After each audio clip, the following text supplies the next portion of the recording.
Imagine this. You wake up, normal day, you buy a cup of coffee on the way to work, but by nightfall, you can't afford bread. It's not just you, it's your entire country. The banks are suddenly padlocked to avoid riots, ATM blinks, insufficient funds despite you having money. Police fire tear gas at a crowd of people demanding their pensions. A father, desperate, smashes a supermarket window and climbs in. His kids haven't eaten in 2 days. This isn't fiction, it's Argentina in 2001. A once wealthy country gone broke overnight. And here's the brutal part. It didn't happen because of war or natural disaster. It happened because of debt. There is a stark truth we cannot escape, but we've been hell-bent to ignore.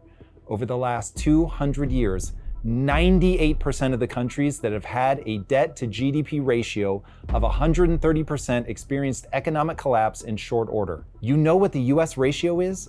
121 and climbing fast. Said another way, America, like Argentina before it, is going to go broke soon. It's just math.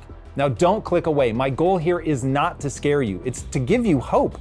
But first, we have to look at exactly how debt, of all things, not just predicts, but creates the massive political division that we see in the US right now and ultimately takes countries down. When countries collapse economically, it is brutal, and it happens all of the time. Argentina, Zimbabwe, Venezuela, Lebanon, these are just recent examples of collapsed economies. As you look deeper into history, the fatalities stack to the ceiling. Imagine cash that becomes worth less by the minute. Stores changing prices every few hours trying to keep up. People rioting and looting stores. Soldiers guarding breadlines. Banks boarded up and refusing to let you access your own money. It sounds insane, but it's far more common than people want to acknowledge and far closer to happening here than people are willing to admit. And the real horror of all of this is that it's so predictable. Ray Dalio has written multiple books around how this debt cycle repeats over and over in history with the same predictable outcomes, and yet no one does anything about it. But remember, only 98% of countries fail to avert disaster. This video is about making sure we're part of the 2%. I'm attempting here to cast a spell to get people to see the pattern before America breaks into its second civil war. Because that's how this pattern goes. If you don't stop stacking debt, you end up stacking bodies. In our time together, I'm gonna lay out the problem and the solution in 5 direct parts. Do not skip part 3. That's where the magic is, but you're only gonna see the magic if you watch the whole thing. Now I have a thesis and it goes like this. The political division we see today is driven by what Ray Dalio calls the big debt cycle. If the big debt cycle is left unchecked, it ends in economic catastrophe, followed quickly by violent revolution or civil war. The cycle can be stopped, but you have to do a very specific set of actions that I'm going to detail later. That's what we're going to do here. Detail how debt destroys countries so we understand how to stop the cycle. Beware, according to Dalio, the most successful hedge fund manager of all time, who made his astonishing fortune by understanding this cycle better than anyone else on planet Earth. The cycle has 6 phases, and phase 6 is total collapse. And the US? We are in late stage 5, by the numbers. So if we're going to stop it, we have to do it right now. Time to rip the Band-Aid off, right? Welcome to part 1, the 6 phases of the big debt cycle. Ray Dalio took himself from a failed investor who had to borrow money from his dad to keep a roof over his kids' heads to being one of the wealthiest men ever by discovering that every country that's ever gone broke has gone broke in the same predictable way. From the Roman Empire to the Netherlands and England, when an economy craters, it follows a very specific pattern. If you understand the pattern, you can win. If not, you end up in a breadline. For decades, this was Ray's closely guarded secret, but now that he's retired, he's telling everyone who will listen so that this critical information doesn't die with him. Now don't get me wrong, there's no way that Ray's analysis is perfect. Nothing is, but his results speak for themselves. In 32 years, Ray's firm Bridgewater has only lost money 4 times. And in 2022, as the rest of the market was getting obliterated, Bridgewater posted 32% gains. The fact is, Ray Dalio has spent more money and time researching economic history than anyone else. And no one has made more money off of what they've learned than him.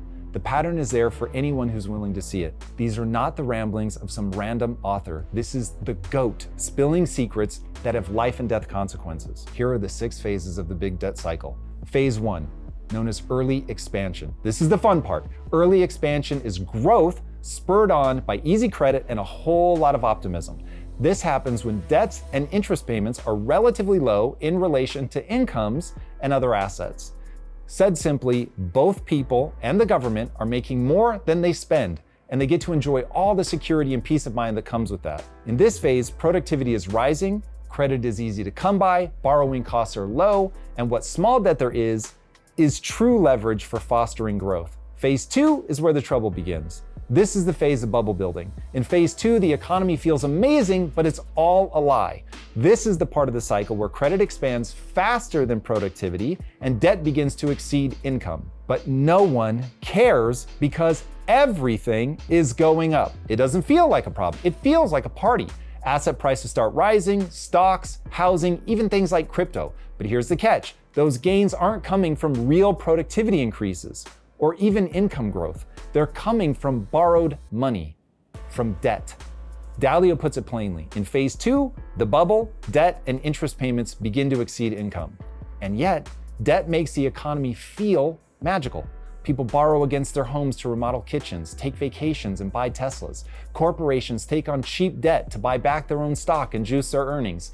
Governments rack up deficits with no plan to repay because the money feels free. It feels free. This is when leverage starts to quietly metastasize like a cancer. You don't see it at first, but the foundation is now rotting. The roller coaster of the familiar booms and busts have begun. Here are but a few examples of bubbles from recent memory. In the late 1990s, the dot-com bubble. Companies with no revenue got insane billion-dollar and multi-billion-dollar valuations. Investors were using margin debt to chase tech stocks into the stratosphere. Then the NASDAQ lost 78% in just 2 years. In the early 2000s, it was a housing bubble. Banks handed out subprime loans like they were going out of style. Mortgage debt soared, home prices doubled. People felt rich until they weren't. And the reality of the math slapped everyone in the face in 2008. In the 2020s, it's the stock market. In 2024, margin debt on US equities hit $1.1 trillion, a 40% increase from the 2020 peak. People have borrowed over $1 trillion to gamble in the stock market. We'll see how this ends soon enough, but Warren Buffett is basically sitting in cash because he thinks it's a bubble. Shocking. Because asset prices have been going up faster than wages, borrowing to buy them has felt smart. Debt feels profitable. And it always does, right before everything implodes. And this is the trap. Easy money gets everyone excited. And that brings us to part 3 of the big debt cycle, euphoria and over-leverage. This is where optimism blinds people to risk and they take on way too much debt. From inside the bubble, it feels like everyone is on ecstasy. Somehow, everyone convinces themselves that this time it's different. This time, the party is never going to end. It's only up from here. Or they believe that they'll be able to time the market perfectly. In this phase, even rational people can become reckless. The warning signs are all there, but when the money is flowing, people ignore them. There's just so much euphoria, and no one wants to be the chump that leaves money on the table. But it never works out the way people hope or expect, and almost everyone gets wrecked. Why? Because underneath all of that exuberance, there's nothing but debt. Whatever real innovation there is gets massively overvalued, like in the dot-com bubble, because leverage, aka low interest rates, creates too much money pursuing the same finite basket of goods, which drives their costs to the moon. You'll hear people tell you all day that leverage is smart, and to be fair, it can be, but humans have a way of doing it very, very poorly and turning leverage into a ticking time bomb. It amplifies gains for sure, but it also amplifies losses massively. But, and this is the part that begins to accelerate political strife, before everything implodes, easy credit creates a massive sense of entitlement and resentment. Here's how it works. A rapidly increasing money supply created by low interest rate debt drives the prices of assets like stocks, bonds, art, crypto, and homes up, up, up. This gives people an even greater ability to borrow because on paper they're worth so much, which drives asset prices even higher. This is part of what creates the spiral of the rich getting richer. While times are good, this causes the private sector to boom. And when the private sector booms, the government is flush with tax dollars. This creates a sense of entitlement. Everybody wants their share of the take. Politicians, as they always do, start making big promises of supposedly free stuff so they can get elected. And then more big promises of even more free stuff to get reelected. You can get away with it if the economy is growing from true innovation that creates more economic activity from the same number of people. But you can't get away with it if the economy falters and/or growth isn't based on innovation, but instead just debt. Unfortunately, economies go up and down, but government spending only goes up. And with that bitter truth, the bomb begins to tick. If the government was forced to balance its budget every year, debt wouldn't become a problem. But here's a fun historical fact. Short periods of debt, followed by rapid and prearranged repayment, was exactly how Alexander Hamilton intended government debt to work. But that's not how it actually ended up working. Instead, we got money printing and ever-expanding debt with absolutely no plan to pay the debt off. Only push it off into the future by constantly raising the debt ceiling. Sound familiar? All of this becomes easier to understand once you recognize that politics is a game of promising people free stuff and then stealing the money to cover your deficits through inflation. Inflation is not a fact of nature. It is very man-made, and it is designed to take your money to cover the deficit spending.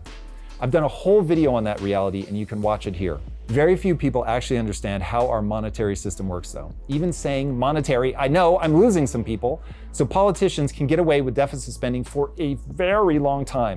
The problem is, amongst the voting public, success begins to feel like a law of nature rather than the result of extremely hard work and ingenuity coming out of the private sector. The feeling that tax revenue just grows on trees drives a greater demand for voters onto politicians for more free stuff. That demand leads to the need for more deficit spending because politicians will literally do anything to get into and maintain power. That pathological relationship between an entitled public and a power-hungry political class turns debt into an addiction. And that leaves us vulnerable to phase 4, a crisis point. The US spent $1.13 trillion just paying interest on the debt in 2024. That's more than defense. And given that it's increasing rapidly, it will shortly be the #1 line item of the US's list of expenses, eclipsing all entitlements combined. And that's just the government. The big debt cycle is also about how everyone gets overextended: corporations, individuals, and the government. That leaves no room at any level of society to deal with the next COVID or 2008 housing collapse. And that's how countries break, because bad things are guaranteed to happen.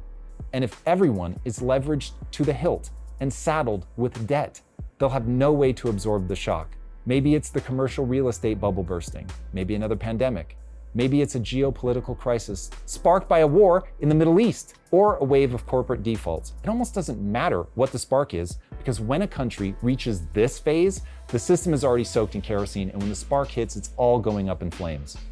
The pattern is always the same. First defaults begin, then asset prices plunge, then credit markets freeze, then the government panics. And in that panic, central banks fire up the printing process. They buy toxic assets, cut rates to zero, and flood the system with liquidity, all in a hope to stabilize the economy. There's a problem. The more they print, the less each dollar is worth. The more they intervene, the more addicted the system becomes to free money. And here's the part no one wants to admit. The bailout doesn't solve the problem. At best, it postpones the pain. By phase 4, the economy is structurally unsound. Every intervention comes with diminishing returns. Every fix increases the inevitable pain. And for better or worse, people that understand the system see exactly what's happening, and confidence begins to collapse. People start asking real questions about the solvency of their government and the value of their currency. And when they do that, They start selling their government debt, and the unwinding of the economy accelerates. People feel the dysfunction, but given that most people don't understand the economic system, they just react emotionally. And that ushers in phase 5, internal disorder. In 2024 alone, the US saw more than 8,700 protests and violent events, up 35% from just 1 year before. Ray Dalio himself, the master of tracking the country's moves through the big debt cycle, now estimates the risks of civil war in America to be north of 50%. This is the tipping point. This, right now, right here, this moment. This is what happens after the crash. After asset bubbles start popping, after the bailouts, after money printer go burr, when all of the promises start to come due, but can't be paid, this is the stage where trust dies. People retreat into their tribes, process the world emotionally, and come out ready to fight. They protest, they riot, they start swinging on anybody near them. Dalio calls it the violent breakdown of trust and civility, and we're watching it unfold right now in real time. When faith in the system collapses, people stop arguing about policy and they start fighting for survival. The center doesn't just lose influence, it disappears, and people rush to the political extremes. This is where left and right stop being political identity and become tribes at war with one another. Just in the past 2 weeks, I've seen all of the following: riots in the streets, protesters clashing with police, politicians assassinated, words like treason, fascist, and traitor thrown around, cities boarded up during unrest, open calls to kill the democratically elected president. This isn't a hot take, this is just the predictable reality of phase 5, when inequality, which is caused by debt and money printing, more on that later, becomes unbearable, and it becomes clear that the promises of free stuff is coming to an end, people revolt. It has happened countless times in history. Weimar Germany, 1930 Spain, pre-collapse Yugoslavia, the same in Argentina. The debt builds, the system becomes fragile, and then it breaks and the fighting begins. This is where America is now, where much of the West is, quite frankly, and the only question is, will we stop it before we get to phase 6, total collapse? In 1923's Weimar Germany, it took 4.2 trillion marks to buy a single US dollar. That's what inflationary wipeout looks like. And in the end, every debt crisis ends just like that. The money dies or the country dies. In phase 6, the country must get out from under its debt by deleveraging. That's a nice way of saying, fuck you, you're not getting the money you're owed. Also known as economic reset or debt jubilee. They sound lovely and they are horrible and bloody. They are also, in too many cases, the prelude to revolution or civil war. In phase 6, the country is finally forced to face the fact that it cannot pay its debts. Not with real money, not with real growth, not with optimism, or even spin, or even an infinite amount of money printing. The printer can go burr all it wants and it won't help. Money is a game of confidence, and for good reason, the confidence is all gone. There are only a few levers left to pull, and none of them are painless. Dalio puts it in pretty stark terms. History gives only 2 buttons here: deflationary depression or inflationary wipeout. Pick your poison. And that's the cycle.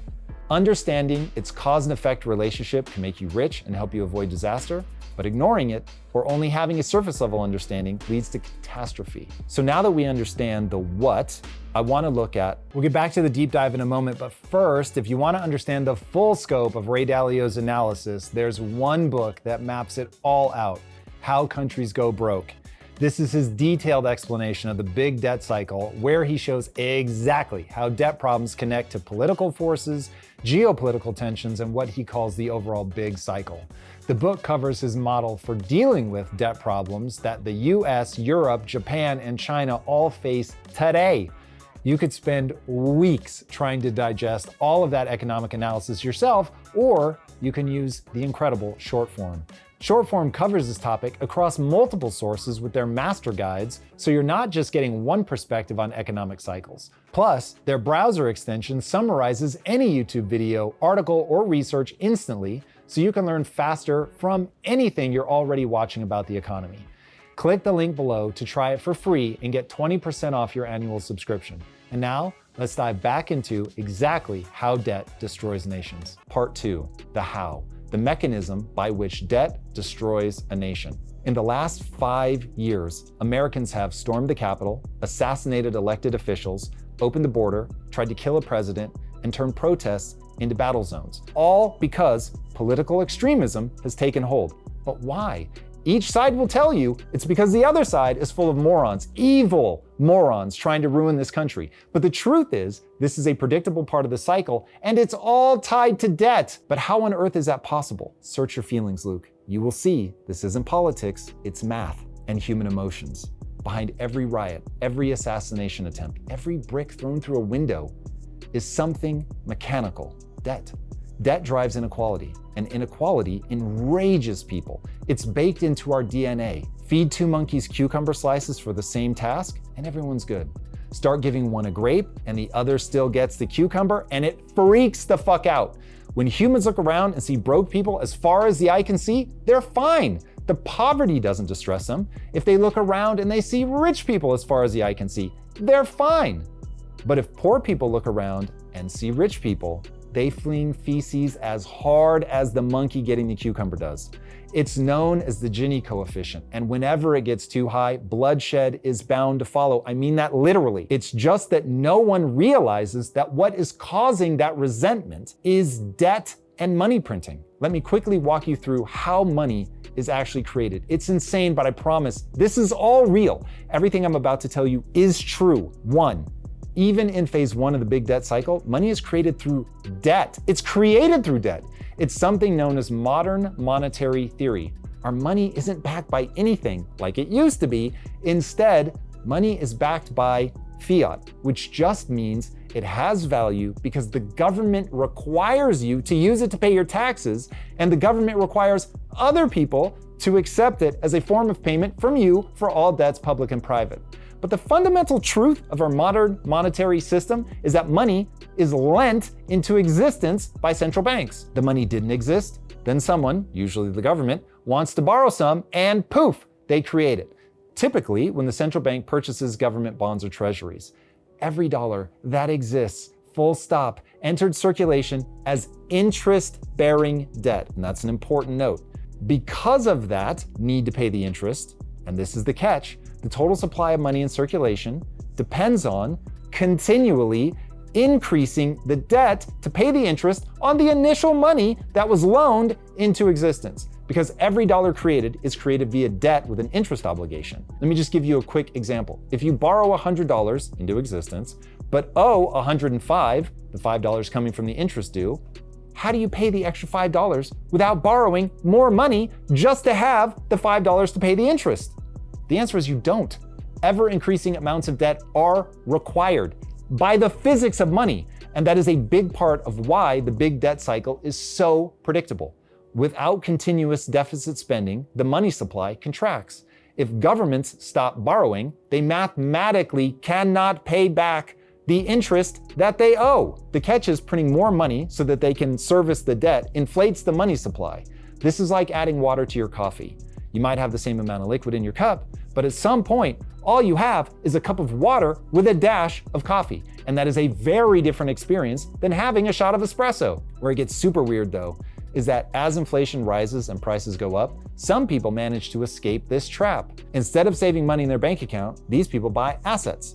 Things like stocks, bonds, crypto, art, and homes. Without bogging us down too much, suffice it to say that certain assets are what's known as resistant to inflation, meaning they go up in value as prices go up from inflation. Your sandwich just got more expensive? No worries, your house is worth more too. The problem is, only about half of people understand that you need assets at all, and of the people that understand that you need assets, very few of them know how to invest well. So most people get clobbered by the inflationary spiral that a monetary system based on debt creates. And a small number of people end up getting super rich, pissing everybody else off. So when you hear that the rich are getting richer and the poor are getting poorer, this is what they're talking about. And that brings us back to the monkeys. Everyone is cool when everyone has grapes or everyone has cucumbers, but people go apeshit when some get cucumbers and others get grapes. But the twist is, there's no researcher fucking with the monkeys by paying them differently. The very system that allows the government to give you free things through deficit spending causes the rich to get richer and the poor to get poorer. And over time, the gap between the two groups becomes intolerable, and you wind up in phase 5 of the big debt cycle, where you have political extremism and everybody hating everybody else. And once we're there, people are reasoning from a place of emotion. They've regressed into tribal mentality, and they begin to fight for survival. And when people believe that they're fighting for their survival, they no longer care about fighting ethically. Mounting debt drives the inequality. Inequality drives resentment. Resentment drives polarization, and polarization, left to rot, turns violent. The reality is, the die is cast the second you give the government the ability to print money. The debt spiral and unacceptable levels of inequality are guaranteed. As of 2025, net interest on the US debt consumes 16% of all federal spending. That's double what it was just a decade ago, and it's now the fastest growing line item in the federal budget. We spend more just servicing our debt than we spend on veterans, on education, on transportation, and on national defense. This is what Bilyeu means when he says debt service eats into productivity like a cancer. Quiet until it isn't. This is why Bilyeu warns that once a country's debt to GDP ratio exceeds its growth rate, the game changes. You're no longer borrowing to invest, you're borrowing to survive. And when survival becomes the goal, policy stops being about growth. It becomes about triage, about picking winners and losers, about who gets paid and who doesn't. We've seen this movie before, and it's titled, "There Are No Brakes on This Train." But that doesn't compute for most people. For most people, they're reasoning emotionally. And so familiar calls from both left and right begin to ring out in an emotional attempt to solve the problem with what feels right rather than focusing on what actually works. So you hear things like, tax the rich, billionaires shouldn't exist, get to work, you lazy bum, stop freeloading. Let's walk through why those calls may give politicians something to scream about, but ultimately don't solve the underlying structural problems that are built into the system. As Ray Dalio points out, at this stage, there are no easy solutions. Every option comes with pain. Let's take them one at a time. Tax the rich. Yes, you can raise taxes on the wealthy, and in moderation it will work, but it won't come close to closing the gap. When deficits are running in the trillions and compounding year after year, taxing the top 1%, even at extreme governmental theft, wartime levels, barely tweaks the trajectory towards inevitable collapse. And the reality is, as history shows over and over, if you push too hard, wealthy people flee the country, taking their knowledge and companies with them. Now, there's a myth that America is all old inherited money, but the reality is that roughly 70% of millionaires and billionaires receive little to no inheritance. They created their wealth through entrepreneurship. And given that governments only have money by taxing successful businesses and the people they employ, those are the last people you want fleeing a repressive tax regime. There's only so much you can take from makers in society before they stop making things. Next option, lower interest rates. This is the other go-to. Just drop rates, stimulate borrowing, boost growth. But Bilyeu points out that by the time you're in phase 5, you're already near the end of that road. In the US, for example, rates have been near zero or even negative for years. The same is true in many parts of the world. And what was the result? More debt, more asset bubbles, and more inequality for all the reasons that I laid out previously. Worse, Bilyeu warns, lowering rates when debt levels are already high increases the likelihood of misallocating resources, creating more bubbles, and when rates do rise, because inflation forces the Fed's hand, suddenly the interest on that mountain of debt becomes unpayable. You're just accelerating the collapse. Okay, what about cutting spending? It's another classic move. It sounds great until you realize what's actually on the table. The US federal budget is dominated by 3 things. 1, entitlements. 2, defense. 3, interest on the debt. That's over 75% of the budget right there. And for people that don't realize who owns the debt, Americans own the debt. So when people say cut spending, what they're really saying is cut Social Security, cut Medicare, cut veterans benefits, or stop paying citizens who are holding bonds. And Bilyeu is clear about this. You can't cut your way out of a debt spiral without causing deep social and political instability, which we already have plenty of. So pouring fuel on that fire seems like a terrible idea. Cutting too fast equals riots, cutting too slow equals debt spiral. Okay, So what about printing more free money? This is the default option, baby. This is what everybody does. When all else fails, governments print, and they print a lot. And Ray Dalio does not deny that it works, briefly. But it comes with a huge cost. It makes every dollar worth less and only serves to accelerate the wealth inequality that we've been talking about. Printing money is like giving morphine to a terminal patient. It dulls the pain, but it does not stop the dying. It leads to currency debasement, destroys savings, and transfers wealth from the poor, who are way more likely to hold cash, to the rich, who hold the assets. And it only postpones the reckoning that must eventually come. The bottom line is, every option has consequences. Taxing the rich can't plug the hole and will cause the people that make things that ultimately allow the government to tax will just leave. Lowering rates only kicks the can and builds bigger bubbles. Cutting spending risks revolt. Printing money risks accelerating the collapse and violence as much as the revolt would. There simply is no path forward without shared sacrifice. And history says people don't sacrifice until they are forced. So welcome to part 3, the beginning of the end. The US is already in late stage 5. Just this weekend, we had the massive No Kings protests, riots in major cities like Seattle, political assassinations in Minnesota, and massively escalating internal tensions over how to handle the Israel-Iran conflict. I really can't believe that was all in a single weekend, but it was. We had insane riots across the country in 2020, the storming of the Capitol on January 6, 2021, 2 assassination attempts were made on now President Trump, and LA has recently had several days of violent protests against Trump's immigration policies. The last few presidents have run the country by ever-increasing amounts of executive orders, and both parties seem hell-bent to lock up their opposition. City halls now require security briefings, legislators are hiring bodyguards, and this isn't just in America. In Canada, in 2022, thousands of truckers, the Freedom Convoy, paralyzed Ottawa for 9 days, freezing 3.6 billion Canadian dollars in trade. Trudeau acted like a maniac, triggered the Emergencies Act for the first time since 1970, and froze the bank accounts of people that merely contributed money to the convoy. In Europe, farmers have blockaded highways and government buildings with over 10,000 tractors. First in the Netherlands, then Germany, then France, protesting fuel cuts and looming austerity. Fuel rationing followed in Brandenburg. In the UK, climate extremist occupations and storm protests paralyze city centers, while a drift towards authoritarian policing continues at a pace that would make Orwell blush. And in the last 10 years, 2 members of British Parliament have been assassinated while in office. This is what Ray Dalio warned about. The moment when winning matters more than fairness, when truth breaks down, when ethics decay, and every disagreement feels like an existential threat. We're not debating policies anymore. We're picking sides in a slow-motion cold civil war. Elected officials need body armor. Protesters are calling for revolution. Presidents are dodging bullets, and every institution is seen as corrupt by half of the country. And no one trusts anyone anymore, not even people supposedly on their own side.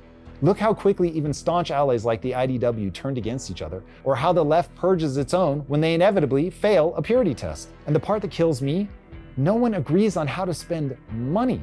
They just all agree that we need to print more of it. It is absolutely insane and entirely predictable, and anyone on a team who is just absolutely convinced of their moral superiority of the team that they're on is precisely who you have to ignore. There is no right and wrong at this point. There is only the physics of money and the cascade of problems that our current monetary system creates in culture. Once you understand that it's debt that drives this spiral, it suddenly all becomes clear. This isn't the beginning of the end. This is the middle of it. The only question now, the one we'll answer in the next section, is the one Dalio has been openly asking for years. Can a country this divided actually pull itself back from the edge before it's too late? Or is civil war already priced in? Welcome to part 4. Will America actually end in civil war due to debt mechanics? In Cyprus in 2013, the government seized 47.5% of anyone's bank account that had over 100,000 euro in it. We're not talking about billionaires. We're talking about people that saved their money over 30 or 40 years. Imagine it. Imagine overnight, the government steals half of your life savings. Money you save for retirement, to put your kids through college, to pass on to your grandkids, gone in a single night. Now imagine waking up in a country where all of your savings are worthless, stolen through deficit spending, money printing, and hyperinflation. Your neighbors are now your enemies, and your government is arming itself for domestic stabilization, meaning they're going to hammer down dissent. None of this is happening because you were irresponsible. It's happening because the government was, because the voters demanded them to be, and politicians were only too happy to comply. Imagine how mad you'd be. Imagine how hard you'd be willing to fight to get your savings back, to get your country back. Well, many people throughout history have not had to imagine it, because it's the predictable outcome of the big debt cycle. For Germany, Spain, Yugoslavia, and countless other countries at different times throughout history, this is exactly what it looked like right as everything broke. Why? Because even when an outcome is mathematically certain, human's gonna human. We can't stop ourselves from doing dumb shit until the pain is so extreme, we are forced to respond.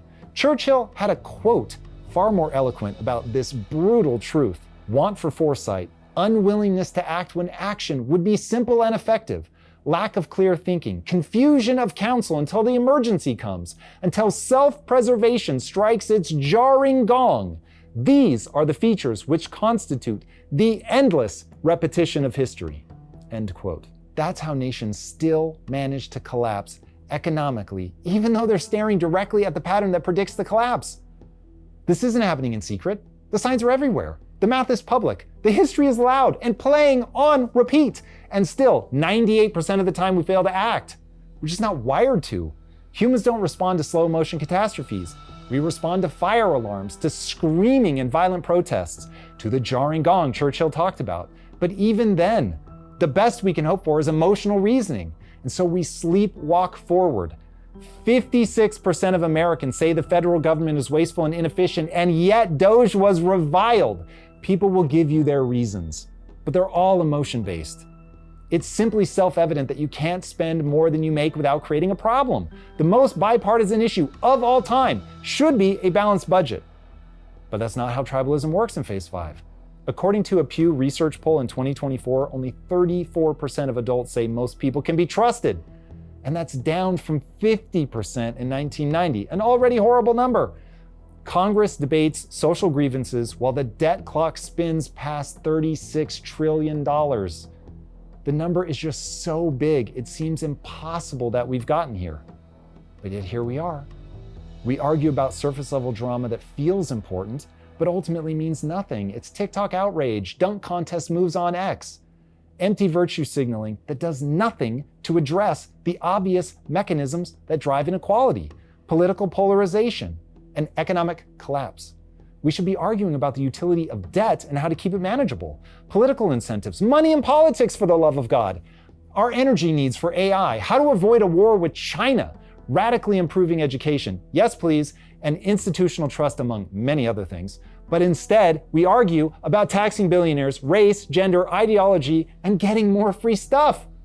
Because that's easier. It feels right. It's emotional. We look for villains, and we find them. But if the US is going to avoid a hot civil war and economic collapse, we've got to turn our undivided attention to the mechanisms of debt and money printing that drive the vast majority of our problems. We've become economically illiterate as a population, and it's killing us. Most people do not understand what debt service is. They don't understand compound interest. They don't know what debt to GDP means. They don't realize their pensions, their savings, their paychecks are all linked to a system that they've never been taught how to question, or even that they should question it at all. And into the gaping maw that ignorance creates comes the media. Click-driven, algorithm-fed, outrage-powered. They don't explain how debt works. They just pick sides and tell you who to blame. They frame the collapse as a scandal, not as a system designed to fail. And every angry headline pushes us farther apart. Over time, we become more tribal, more reactive, more vulnerable, and we have less and less mental energy to understand the system and how it works. And that understanding alone will help us avoid the total collapse of Phase 6. We have to develop it. But instead, we ignore the math. We ignore the patterns until the emergency crashes through the front door. We have so much energy around never falling for COVID again, or insert your favorite government conspiracy here, but we don't join forces and talk about how to create a system that doesn't end in brutality, theft, and failure. To drive the point home with some math, let's compare the US with some previous failed states. I think you're going to see the pattern, devoid of any of my emotional plea. Weimar Germany, 1923. Debt to GDP, approximately 160%. Currency collapse, $1 equals 4.2 trillion marks. Timeline from debt to GDP imbalance to open violence, roughly 18 months. What started as debt from World War I ended in street battles, paramilitary units, and eventually, your favorite mustachioed psychopath and mine, Hitler. Spain, 1930s. Debt to GDP, approximately 130%. Currency collapsed. The peseta lost approximately 40% of its value. Timeline from debt to GDP imbalance to open violence, roughly 3 years. Polarization and a failed political center triggered a full civil war. Over 500,000 dead. Yugoslavia, late 1980s. Debt to GDP, 290%. Hyperinflation, out of control, the dinar effectively became worthless, literally just rectangles of paper. Timeline from debt to GDP imbalance to open violence, just 2 years.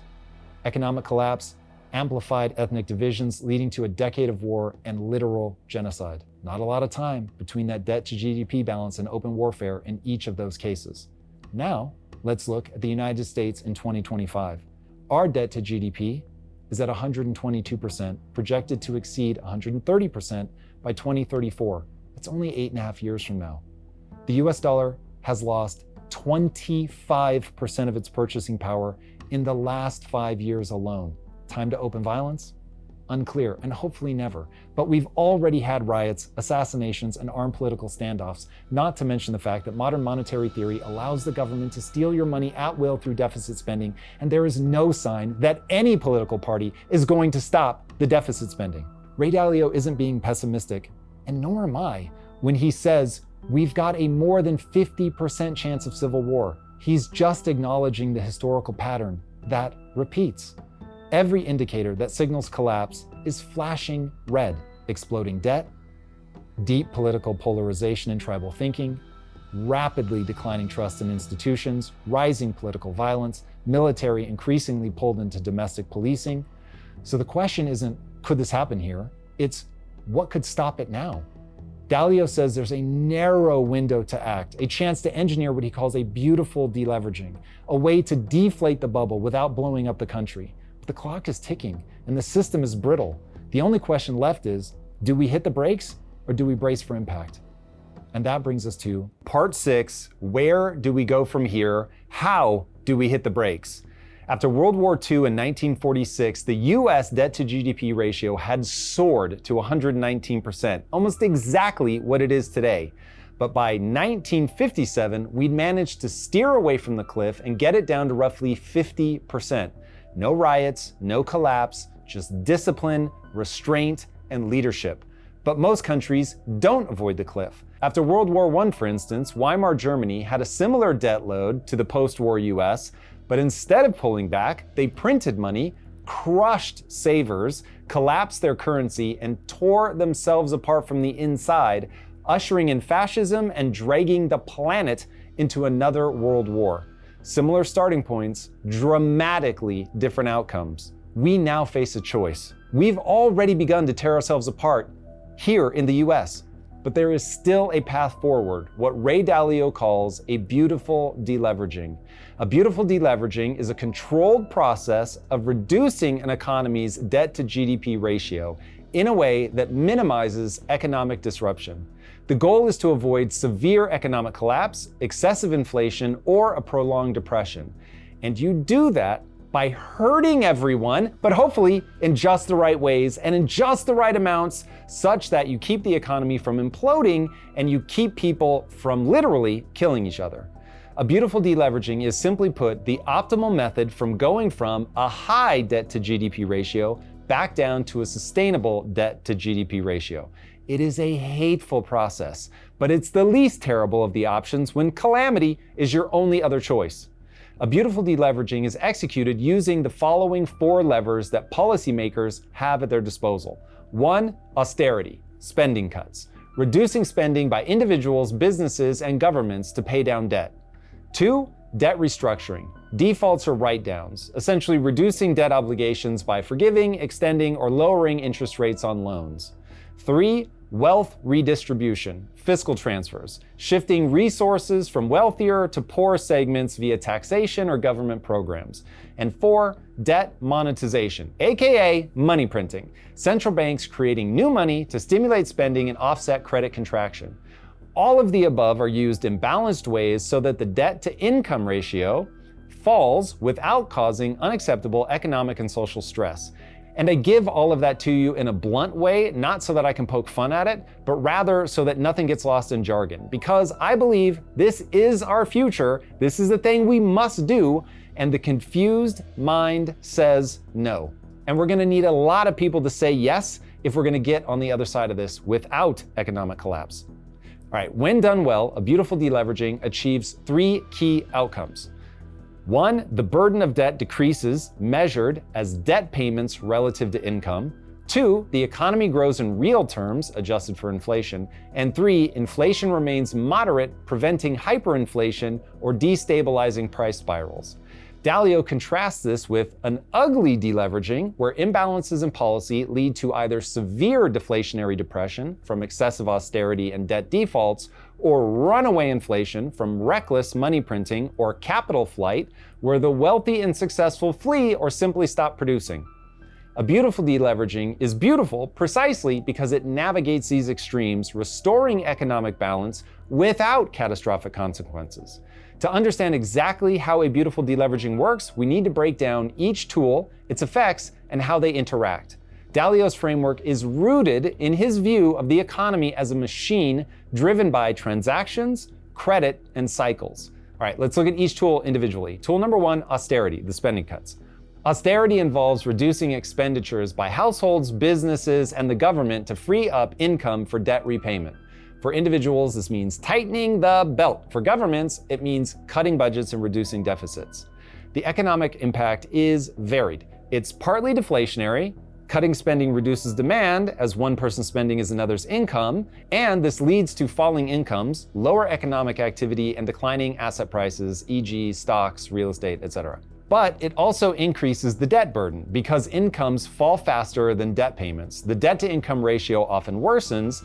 For example, if a household cuts spending by 10%, its income may fall by 15% due to reduced economic activity across the economy, making debt harder to service.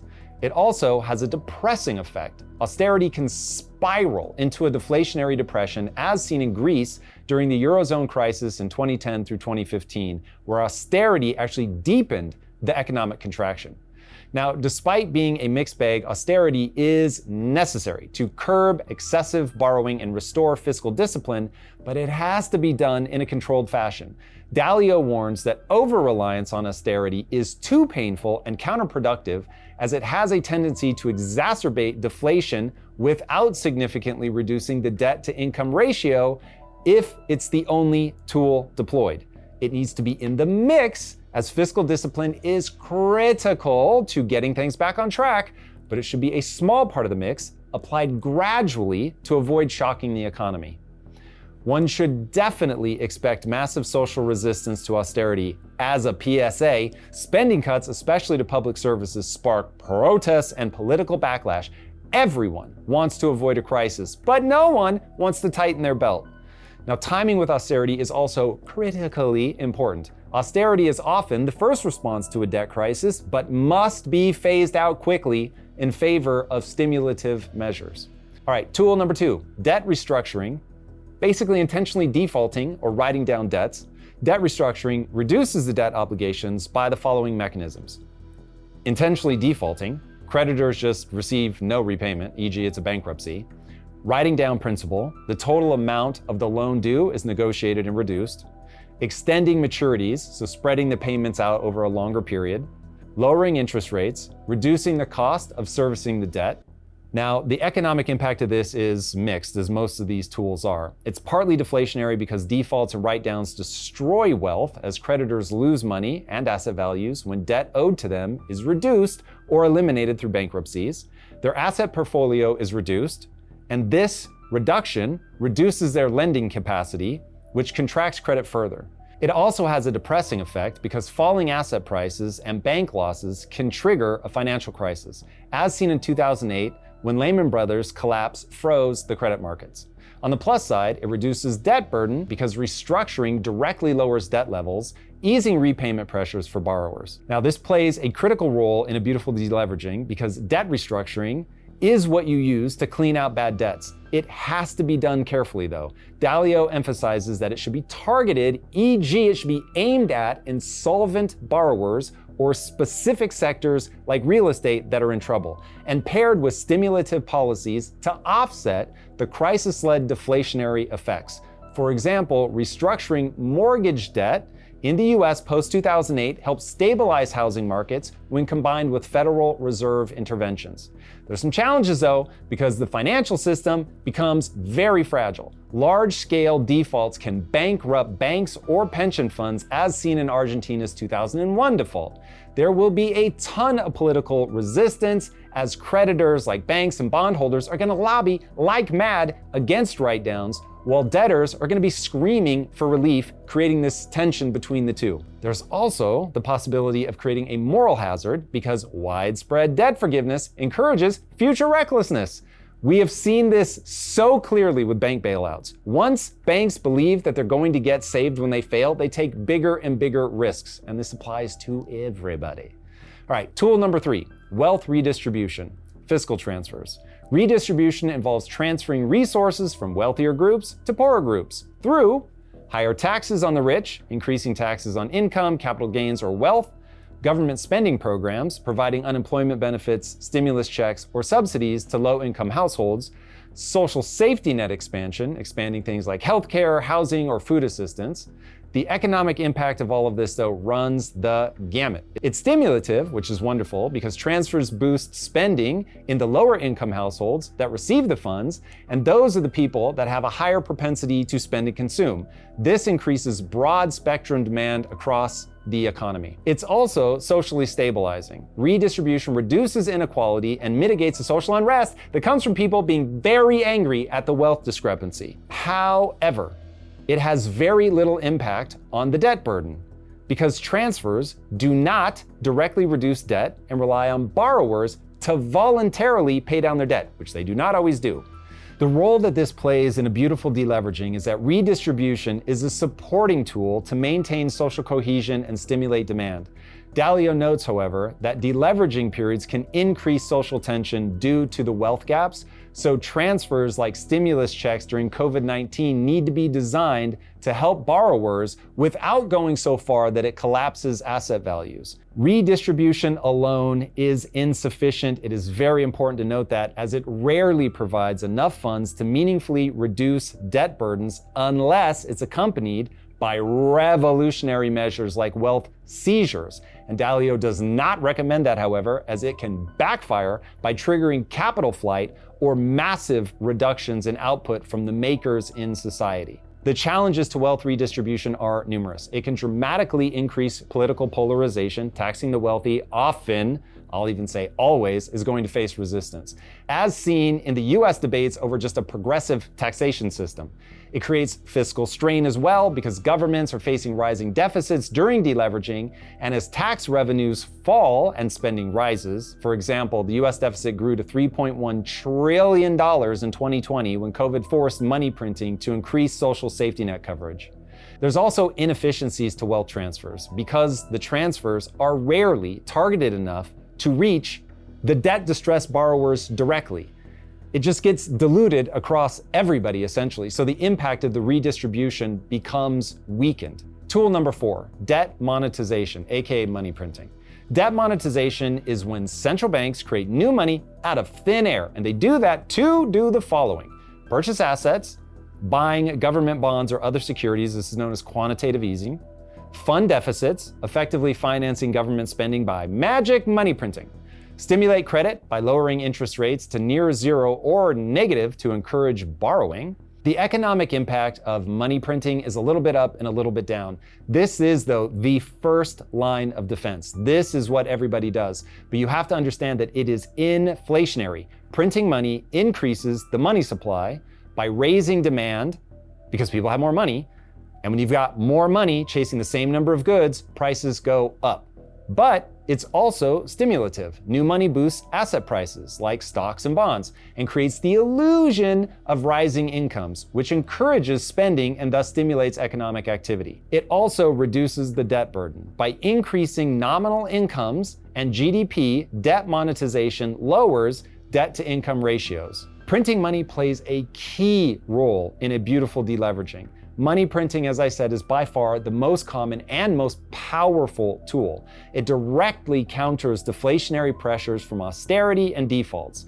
Bilyeu stresses, however, that it must be calibrated to offset credit contraction, but without sparking excessive inflation. For example, post-2008, quantitative easing in the US, the Federal Reserve bought $4 trillion in assets, managed to stabilize markets without causing hyperinflation because much of the new money actually remained in bank reserves rather than immediately entering circulation. If it had gone immediately into circulation, it could have dramatically impacted prices. All right, debt monetization certainly has its challenges. First of all, there is a massive inflation risk, as we've been discussing. Overprinting can lead to hyperinflation, as in Weimar Germany 1920s and in Zimbabwe in the 2000s. Consumer confidence when you're printing money is key. If consumers and businesses remain scared and hoard the money that's being printed instead of spending, as they did during the Great Depression, the effectiveness of printing is completely neutralized.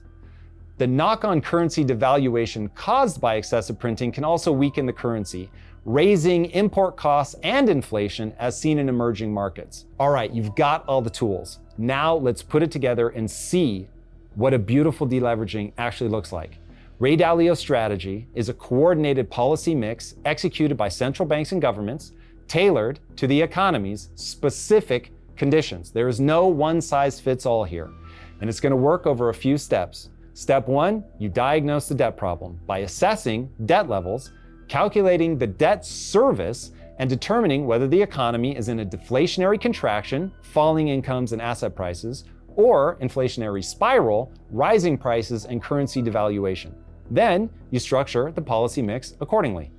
Dalio's core prescription is to balance the four tools we just walked through to achieve positive nominal growth, which is income growth above debt growth, without excessive inflation. His specific recommendations include enact limited austerity, restructure bad debts specifically in distressed sectors, and enact moderate wealth redistribution by temporarily increasing taxes on high earners. Then you use calibrated money printing and debt monetization to stimulate without spilling into hyperinflation. Bilyeu also suggests raising nominal growth by setting interest rates below nominal GDP growth rates. For instance, if GDP growth is 4%, rates should be between 2 and 3% to reduce debt burdens. Then you monetize the debt. Buy government bonds to fund deficits, as the Federal Reserve did during COVID-19, providing liquidity without immediate inflation. For economies with domestic currency debt like the US, you can also devalue the currency as needed to reduce the real value of debt. Step two, next, you coordinate monetary and fiscal policy. There are some actions that central banks need to take. They need to lower interest rates to near zero or even negative rates to reduce borrowing costs and encourage spending. Bilyeu notes this option is limited if rates are already low. They need to use quantitative easing to purchase bonds to inject money directly into the markets, raising asset prices and confidence. Then they need to be prepared to helicopter money in as needed via direct cash transfers to individual households, like was done during the COVID-19 crisis, to boost spending without relying on the banks. There are some actions the government needs to take. They need to create fiscal stimulus by increasing spending on infrastructure, healthcare, and/or education to create jobs and demand. The US New Deal is a classic example of this, and it was done back in the 1930s. They also need to deficit spend through bond issuance if needed, which the central banks can then monetize, and this is exactly what Japan has been doing since the 1990s. All right, step three, monitor and adjust. The odds of you getting this right out of the gate are virtually zero, so you're going to want to track key metrics, namely debt to income ratios. Aim for a decline. We want to go, let's say you're at 200%, you want to get that down to like 150% of GDP, or even lower would be ideal. Nominal GDP growth. You want to ensure growth exceeds interest rates. So if you're at 4% growth, then you got to be at, say, 2% rates. Inflation. You got to keep consumer price inflation at 2 to 3% to avoid hyperinflation or deflation. You got to watch your asset prices. Stabilize stocks, bonds, and real estate markets to restore confidence. Then adjust policies dynamically. If deflation persists, increase money printing and stimulus. If inflation is on the rise, tighten your monetary policy. If social unrest grows, which hopefully it doesn't, expand redistribution, but avoid populist measures that scare investors, as that will kill everything. Step 4, finally, foster confidence and productivity. The government has to work to restore public confidence. People must feel confident about the future. If they don't, they're never going to spend. Instead, they're going to hoard their money. Clear communication from policymakers and visible policy successes like a rising stock market are going to be critically important. Make sure productivity is boosted. Long-term growth depends on innovation and education and investment. Dalio recommends structural reforms such as deregulation and labor market flexibility to complement deleveraging. You gotta get the engine restarted. Maintain private sector vitality. It is critical to preserve the vitality of the private markets, which tend to get clamped down on in these moments of extreme division. But if you don't understand that entrepreneurship drives the economy and you've got to do things to foster that, you're going to be in real trouble. The only thing that generates money for the federal government to tax is entrepreneurs. So anti-capitalist policies will ultimately stifle growth. They might feel good, but they are going to stifle growth. All right, you guys have been with me on an incredibly important journey. In closing, you know the cycle now. We've gone over it from several different angles, and the pattern is always the same. Debt, division, disorder, collapse. You now know how it ends if we don't change. And 98% of countries don't. They cannot bring themselves to change until a national emergency forces them to do something drastic because the pain is so intense. But remember, 2% do make the change. So in the immortal words of Jim Carrey, I'm saying there is a chance. So you're telling me there's a chance? This isn't about right or left. This is about pattern recognition. Countries can and do go broke right now, today. It is happening, and it is brutal and avoidable. It's going to take more than outrage, more than another protest. It's going to take discipline and sacrifice and finding each other in the middle, focusing on the physics of money. We have to develop a shared understanding of the game we're actually playing, how economies work, and choose sustainability over collapse.